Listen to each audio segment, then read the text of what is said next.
Welcome, everyone. Today we are not talking about motivation. We are not talking about loud confidence. We are not talking about showing off. Today we are talking about something deeper. We are talking about learning like a spy. A spy does not grow loudly. A spy does not reveal everything. A spy does not react emotionally. A spy observes. A spy analyzes. A spy adapts. A spy improves in silence. And if you apply this mindset to your life, you will operate at a completely different level. Most people move through life carelessly. They speak too soon. They reveal too much. They react too fast. They learn too slowly. But a strategic mind moves differently. A strategic mind studies people, studies patterns, studies weaknesses, studies opportunities, before others even realize what is happening. If you want real power, not fake power, you must learn to think quietly, observe deeply, and move intelligently. And as you watch this video, you are not only learning strategy, you are also improving your English by listening to clear and powerful ideas. If you want to grow your mind and your English together, make sure you subscribe and stay with this channel. Chapter 1. Observe before you speak. This is where real intelligence begins. Most people think confidence means speaking first. It doesn't. Confidence is knowing when to stay silent. When you enter a room, what do most people do? They talk. They try to impress. They share opinions quickly. They argue without understanding. But a spy never enters a situation loudly. A spy studies first. Who holds influence here? Who is insecure? Who talks the most? Who listens carefully? What is the emotional atmosphere? Observation gives information. Information gives advantage. And advantage gives control. When you speak immediately, you reveal your knowledge level, your emotional triggers, your opinions, your weaknesses. But when you observe first, you collect. And collecting gives you clarity. Let me give you a practical example. Imagine you join a new workplace. On the first day, one person starts complaining loudly about management. Another person is overly friendly with everyone. Another person barely speaks but watches everything. If you speak too early and support the wrong person, you may align yourself with negativity. But if you observe for a few days, you will notice patterns. Who gets promoted? Who is trusted? Who influences decisions? Now you move intelligently. That is learning like a spy. Observation is not just about seeing. It is about noticing details. Tone of voice, body language, energy shifts in conversation. Who becomes defensive when questioned? Who avoids eye contact? These small details reveal more than words. Most people miss these signals because they are busy talking. When you observe deeply, you understand people faster. And when you understand people, you move smarter. Silence makes people underestimate you. And being underestimated is powerful. When people think you are quiet, they reveal more around you. They relax. They speak freely. They show their real personality. And you learn. Strategic silence is not weakness. It is data collection. How to practice this daily. You don't need a special mission. Practice this in normal life. In meetings, speak last. In arguments, pause before responding. In social gatherings, listen carefully for 5 minutes before adding your opinion. Notice who dominates conversation. Notice who seeks approval. Notice who becomes uncomfortable with silence. Every situation becomes a classroom, and you become sharper without anyone noticing. Think about 2 students in a class. One student always answers first. He speaks quickly, confidently. The other student listens carefully to every answer before speaking. By the time the second student speaks, he has heard mistakes, gaps, and ideas. His answer becomes stronger because it is informed. Who has more advantage? The one who speaks first, or the one who observes and then speaks with precision? Observation creates precision. Precision creates impact. When you observe before speaking, you stop reacting blindly. You start responding strategically. And that single habit can change your entire life. Because the person who understands the environment always has more power than the person who reacts emotionally inside it. Chapter 2. Gather information quietly. If observation is the eyes of a spy, then information is the weapon. But here is the important rule. A spy never announces what they are learning. Most people learn loudly. They say, "I'm researching this. I'm planning something. I'm going to do this." But when you speak too soon, you lose advantage. Because once others know your plan, they can interfere, compete, criticize, discourage, or copy. A spy gathers information silently. They collect facts. They study patterns. They connect dots. And no one even realizes they are preparing. When you gather information quietly, you avoid unnecessary opinions. You avoid negative energy. You avoid distraction. You create clarity before action. And clarity is rare.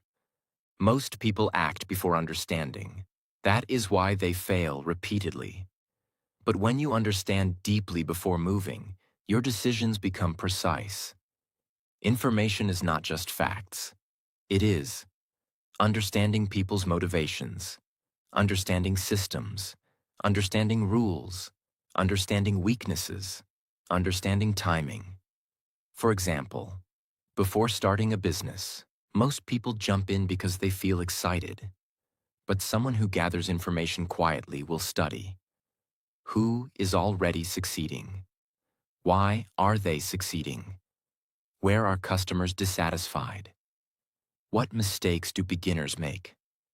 What skills are truly required? By the time they act, they are not guessing. They are prepared. Imagine a young man who wants to get promoted in his company. Most employees work hard and hope to be noticed. But this man decides to learn like a spy. Instead of talking about his ambition, he observes.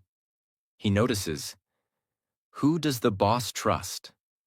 What kind of communication style does the boss respect? What projects get recognition? What mistakes cause criticism? He studies past promotions. He studies the company culture. He studies how meetings are run. For months, he gathers information quietly. He adjusts his behavior strategically. He communicates in a way that aligns with leadership expectations. He takes on tasks that bring visibility. He avoids behaviors that hurt reputation. When promotion time comes, it looks like luck. But it was not luck. It was silent preparation. While others complained about favoritism, he studied the system. That is the difference. The hardest part of gathering information quietly is controlling ego. You will want to tell people, "I know this. I discovered this. I'm planning something big." But silence multiplies power, because when you speak too early, you release pressure. When you stay silent, you build pressure. And pressure creates impact. Remember this: talk is relief. Silence is leverage. When you gather information quietly, you move from emotional reaction to strategic action. And that changes everything. Chapter 3. Control emotions. A spy without emotional control is dangerous, not to others, but to himself. Because emotions reveal position. When you react emotionally, you expose your fears, your triggers, your insecurities, your weaknesses. And once exposed, you can be manipulated. Most people believe power means dominance. It doesn't. Real power means stability. If someone insults you and you explode, they now control you. If someone criticizes you and you become defensive, they now control you. If someone provokes you and you lose focus, they now control you. Emotional control means no one can move you without your permission. Reaction feels strong, but it is weakness, because reaction is automatic. Response is strategic. A spy never reacts automatically. They pause, they analyze. Is this worth energy? Is this a distraction? What is the bigger goal? If something does not serve the mission, it does not deserve emotion. Imagine a professional athlete during a championship game. The opponent tries to provoke him. They trash talk, they insult, they try to trigger anger. If the athlete reacts emotionally, he loses focus. He makes mistakes. He gets penalties. But if he remains calm, the opponent becomes frustrated. The opponent wastes energy trying to disturb him. Meanwhile, the calm athlete stays focused on the game. He wins not just because of skill, but because of emotional control. In life, it is the same. If someone criticizes your work, you can react emotionally and argue. Or pause, listen, analyze if the criticism has value, adjust if necessary, and continue forward. One path drains energy. The other path builds strength. It is not natural. It is trained. You train it by pausing before responding, breathing when angry, delaying reactions, choosing long-term goals over short-term satisfaction. Each time you choose calm over reaction, you strengthen your mind. And the stronger your mind becomes, the harder you are to manipulate. Remember this clearly. If someone can control your emotions, they control your direction. But if you control your emotions, you control your future. Chapter 4. Adapt to any environment. A spy survives not because he is the strongest. He survives because he adapts. Most people try to force the environment to match them. If the room is serious, they still joke. If the room is competitive, they become insecure. If the environment changes, they panic. But a strategic mind studies the environment first, and then adjusts. Adaptation is not fake behavior. It is intelligent behavior. It means understanding the rules of the room, understanding the emotional temperature, understanding what works here and what does not. Rigid people break under pressure. Flexible people rise. Think about this carefully. Water takes the shape of the container.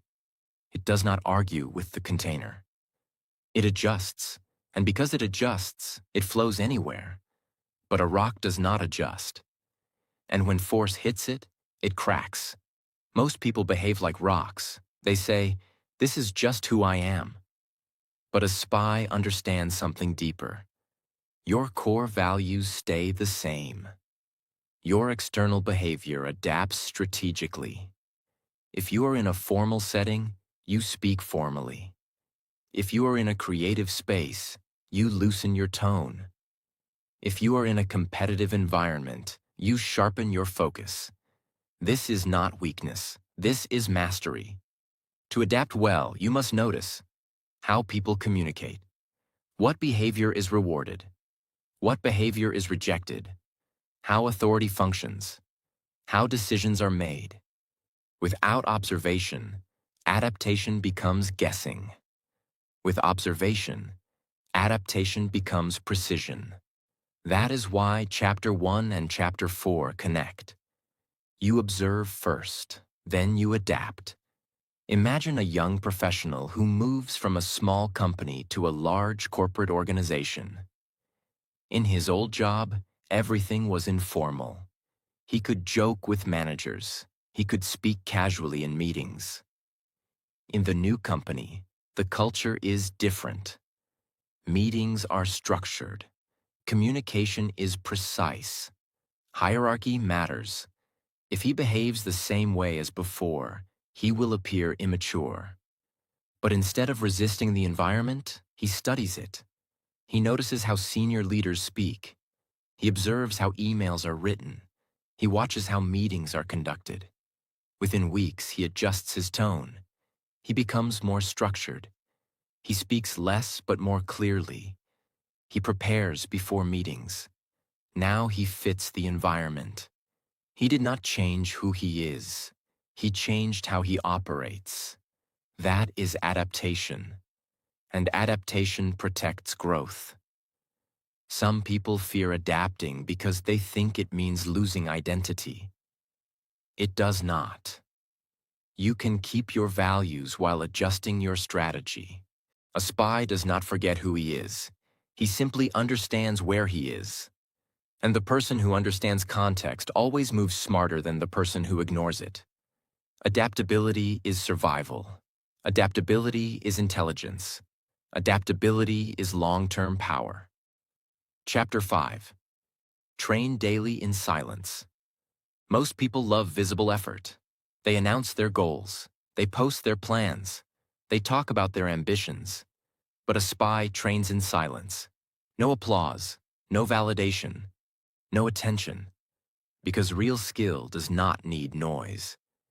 When you train loudly, you seek external approval. When you train silently, you build internal discipline. And internal discipline is stronger. Silence removes distraction. When no one is watching, your excuses disappear. When no one is praising, your ego stays small. When no one expects, you can focus purely on improvement. There is something else powerful about silent growth. It creates surprise. If everyone knows you are preparing, they are ready. But if you grow quietly, your results speak suddenly. And sudden growth shocks people. More importantly, silent training builds resilience. Because when nobody claps, you must clap for yourself. That builds mental strength. What does silent training look like? It means practicing skills without announcing them, improving weaknesses privately, studying when others are relaxing, working when others are complaining. It means choosing progress over attention. Most people chase recognition. Few chase mastery. Spies chase mastery. Imagine a student preparing for a competitive exam. Most students constantly talk about how hard they are studying. They discuss strategies. They complain about difficulty. They compare progress. But one student does something different. He does not talk about preparation. He studies consistently. He reviews mistakes daily. He strengthens weak subjects privately. He practices under timed conditions. When results are announced, people are surprised. How did he do so well? But there was no miracle. There was silent training. While others were performing preparation publicly, he was building capability privately. That is the difference. Training in silence teaches you to rely on yourself, to focus without validation, to tolerate loneliness, to stay disciplined without praise. That is rare strength. Most people need constant feedback, but a spy is comfortable alone, because alone is where refinement happens. Remember this clearly. Noise creates attention. Silence creates power. The world sees results. The world rarely sees preparation. But preparation is everything. Chapter 6. The cover identity. A cover identity does not mean lying. It does not mean being fake. It means understanding that not everyone deserves full access to you. A spy never reveals full capability. Not because he is weak, but because exposure reduces advantage. In life, many people reveal everything: their plans, their ambitions, their emotions, their strategies, their weaknesses. And then they wonder why they are attacked, judged, copied, or sabotaged. Information is power. And when you reveal all your information, you give away leverage. When people know your next move, they prepare against you. When people know your weakness, they exploit it. When people know your emotional triggers, they press them. A cover identity means you decide what to reveal. You decide what to protect. You decide what to keep internal. It is controlled transparency, not secrecy from fear, but discretion from intelligence. When others cannot fully read you, you create uncertainty. Uncertainty creates caution, and caution creates respect. People behave differently around someone they cannot easily predict. That unpredictability, when calm and controlled, creates quiet authority. But if you constantly overshare, you become easy to understand, easy to label, easy to manipulate. A spy is never emotionally naked in front of strangers. He observes first. He tests trust slowly. He reveals strategically. Selective expression is a skill. It means you do not respond to every insult. You do not share every dream. You do not explain every decision. You do not defend every criticism. Sometimes silence protects more than explanation. Sometimes neutrality protects more than reaction. The world does not need constant access to your internal world. That is private territory. Imagine a young entrepreneur starting a new venture. He has an innovative idea. Excited, he shares the full concept with many acquaintances. Some respond negatively. Some laugh. One copies the idea and launches faster. Now he feels betrayed. But imagine a different approach. Instead of announcing the full vision, he shares small neutral pieces. He builds quietly. He protects core strategy. He tests with limited trusted people. When he finally launches, it is complete. It is protected. It is refined. No one could interfere because no one had full access. That is cover identity in action, not deception, protection. This chapter is not about isolation. It is about controlled access. Trust slowly, reveal gradually, protect strategically. You do not owe the world your full blueprint. Strength is not in exposure. Strength is in controlled visibility. Chapter 7. Debriefing, the art of self-analysis. After every mission, a spy debriefs. He does not celebrate blindly. He does not blame emotionally. He analyzes what worked, what failed, what was predictable, what was unexpected, what can improve. Most people skip this step. They move from action to distraction. They repeat mistakes because they never studied them. Debriefing turns experience into intelligence. Without reflection, experience is wasted. When you fail and do not analyze, you only feel pain. When you fail and analyze, you gain strategy. When you succeed and do not analyze, you feel lucky. When you succeed and analyze, you build repeatable systems. Debriefing converts emotion into data, and data improves performance. Regret says, I am stupid. Review says, what pattern caused this mistake? Regret attacks identity. Review improves behavior. Spies never attack themselves emotionally. They detach. They observe their own actions like an outsider. They study their performance calmly. That emotional detachment creates growth. It means asking structured questions. What was my goal? Did I prepare properly? Where did I hesitate? Where did emotion interfere? What skill gap appeared? What will I change next time? It is honest but not self-destructive. It is objective, not dramatic. Many people avoid reflection because it is uncomfortable. But discomfort is growth in disguise. Most people stay average because they repeat without reflecting. They act. They move on. They never study their own patterns. A spy studies everything, including himself. When you become both the player and the analyst, you accelerate growth. Debriefing builds self-awareness. Self-awareness builds correction. Correction builds mastery. Chapter 8. Study weakness like intelligence data. Most people are afraid of their weaknesses. They hide them. They deny them. They feel ashamed of them. A spy does the opposite. A spy treats weakness like intelligence data. Data is not emotional. Data is not embarrassing. Data is useful. When something goes wrong, the spy does not say, "I am a failure." He says, "There is a flaw in the system. Where is it?" This shift in thinking changes everything. Here is where most people collapse. They confuse performance with identity. If they fail at something, they say, "I am bad at this." If they struggle, they say, "I am not talented." But a strategic mind separates identity from performance. Performance can improve. Identity is stable.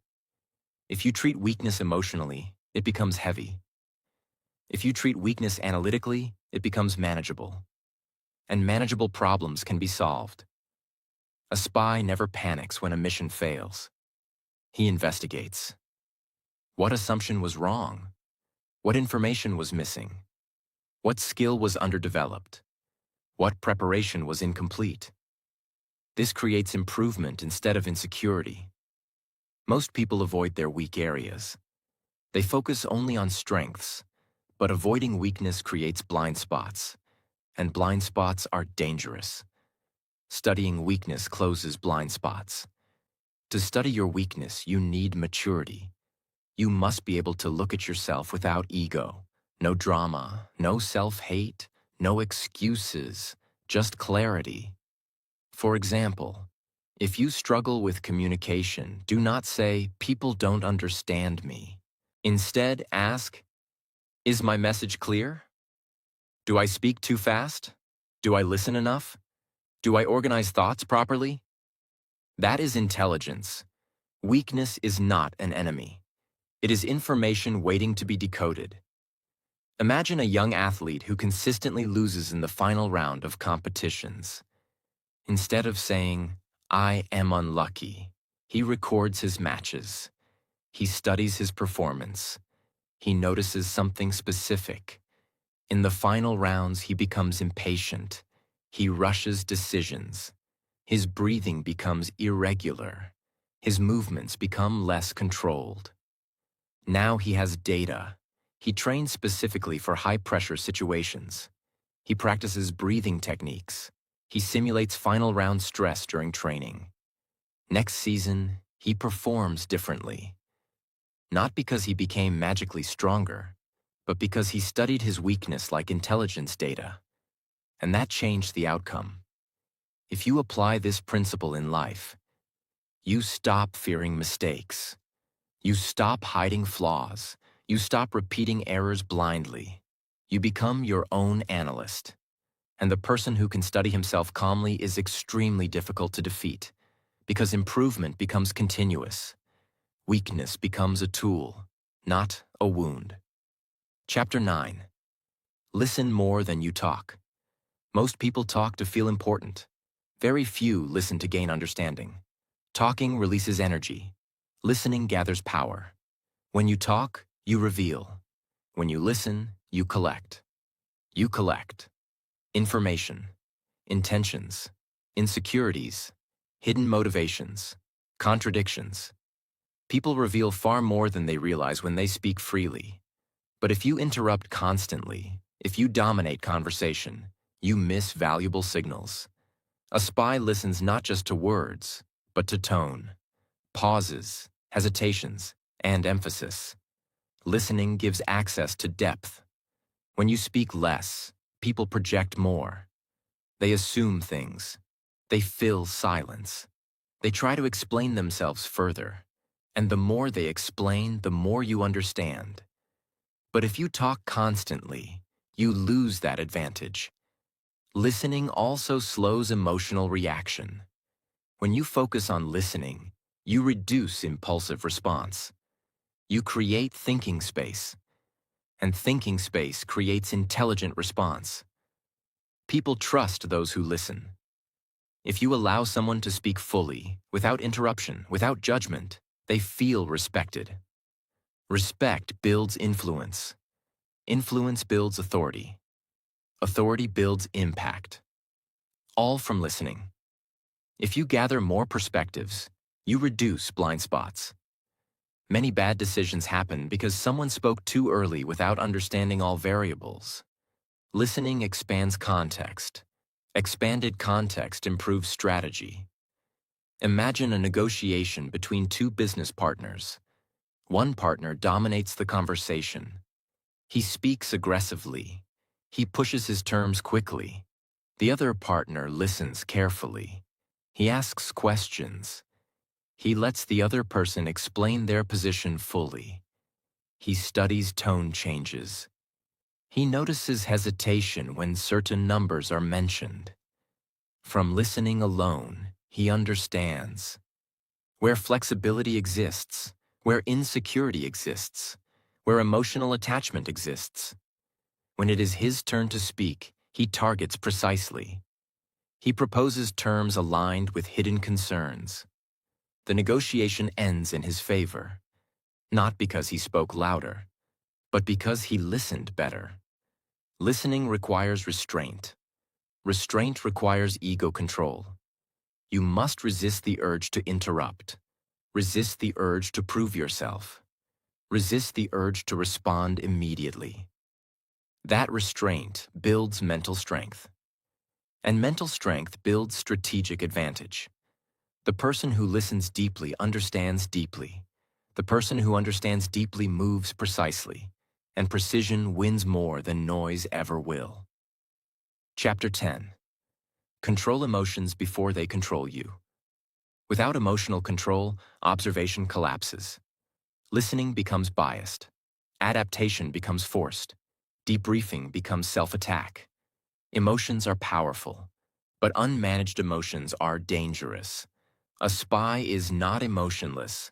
A spy is emotionally disciplined. There is a difference. Many people misunderstand this. They think controlling emotions means hiding feelings. That is not control. That is suppression. Suppression builds pressure. Control builds clarity. Emotional control means you feel the emotion. You recognize it. You choose your response consciously, instead of the emotion choosing for you. Most people operate in reaction mode. Someone criticizes them. They react instantly. Someone disrespects them. They explode. Someone ignores them. They overthink. Their emotions decide their actions. And when emotions control actions, consistency disappears. You cannot be strategic if you are emotionally unstable. You cannot be sharp if anger blinds you. You cannot think clearly if fear controls you. A spy understands that the greatest battlefield is not external. It is internal. One powerful principle in emotional control is delay. Never make important decisions in peak emotion. Not in extreme anger, not in extreme excitement, not in extreme fear. Because peak emotion narrows thinking. It reduces perspective. When emotion is high, intelligence drops. A spy delays reaction. He waits, he evaluates, he cools the internal temperature. Then he acts. When you stay calm under pressure, people notice. When others panic and you remain steady, you gain silent authority. Calmness signals stability. Stability signals strength. And strength commands respect. But emotional instability signals unpredictability. And unpredictability reduces trust.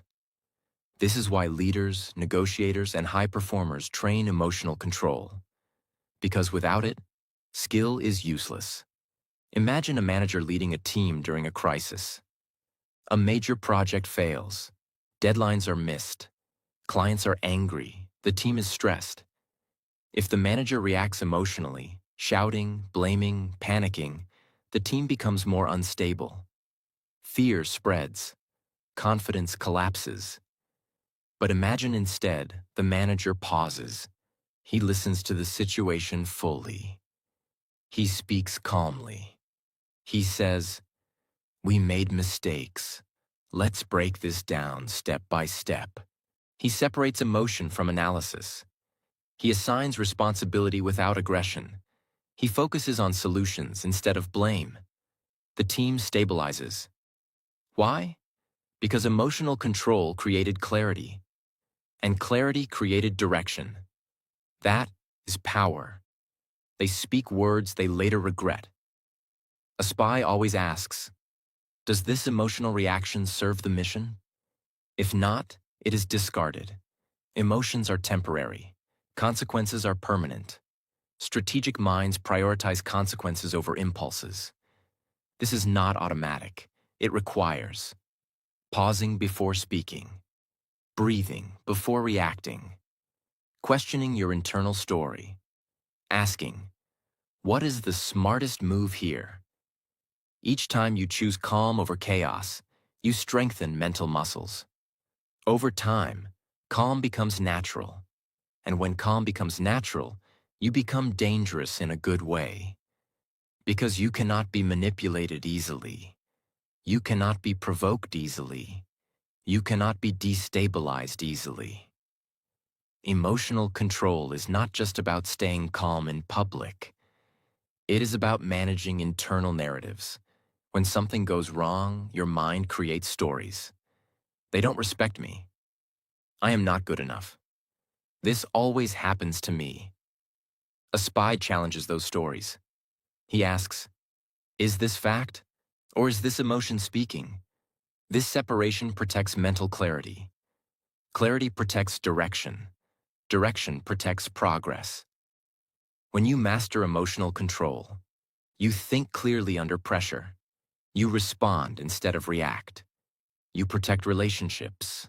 You protect opportunities. You protect reputation. You protect long-term goals.